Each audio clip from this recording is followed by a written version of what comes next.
Ms. Mundwa, dear panelists, ladies and gentlemen, climate change is a reality. This October, the biggest international Arctic expedition of all times returned to its home port, Bremerhaven, 6 days ahead of schedule. The simple reason, where in the past eternal ice made it difficult to maneuver, there now was only the open sea.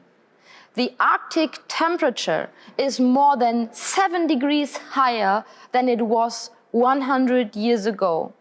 This has vast implications. For example, floods, tropical storms, droughts around the world.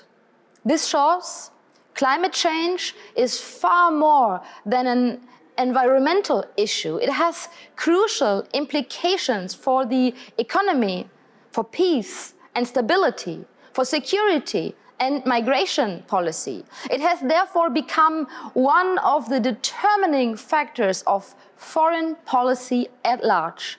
The impact of climate change is real, not least in Africa. It is estimated that 2 to 9% of Africa's GDP is spent on mitigating the impact of climate disasters already today. In the Sahel, the situation is even more dramatic. In 2019, over 3 million people were newly displaced in sub-Saharan Africa. This is the highest figure ever recorded for this region. Nearly 2 million people in sub-Saharan Africa are permanently living in prolonged displacement due to natural disasters. If we fail to act now, we will have to face the consequences tomorrow. That is why Germany supports initiatives such as the Platform on Disaster Displacement. It is crucial that we work together multilaterally to ease the effects of climate change. We first and foremost have to reach a general consensus what implications climate change has.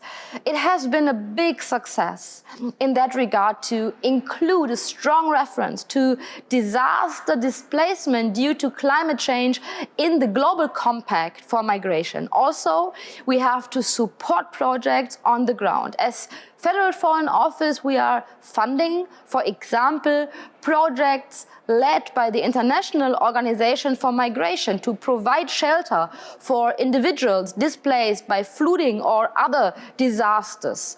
We also have to improve risk assessment and early warning. This will help us better understand the interplay between climate change and security. That's a precondition for reacting promptly and appropriately to new security threats. As Federal Foreign Office, we have so far put a particular focus on the Sahel, the Horn of Africa, and the Lake Chad region. What else should be the priorities for the way forward? First, it's crucial to make sure existing policies and frameworks, such as the Sendai Framework for Disaster Risk Reduction or the Agenda 2030, are implemented.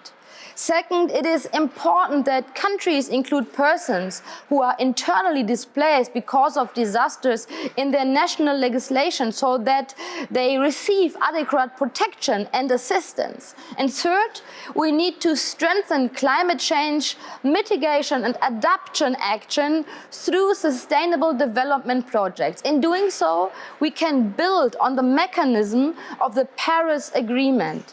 And finally, we need to step up our efforts within the external dimension of the proposed EU Pact for Asylum and Migration. Climate change as a driver of displacement has to be part and parcel of our common European approach. This requires an enhanced and comprehensive partnership with Africa, with African countries of origin and transit, but also with African countries hosting large numbers of refugees. Ladies and gentlemen, climate change is a common threat to all of us. No country can withdraw from the effects of global warming. People lose their entire existence because of disasters. The political stability of whole regions is at stake. To work together to ease the effects of climate change is therefore a question of humanity, but also of political rationality.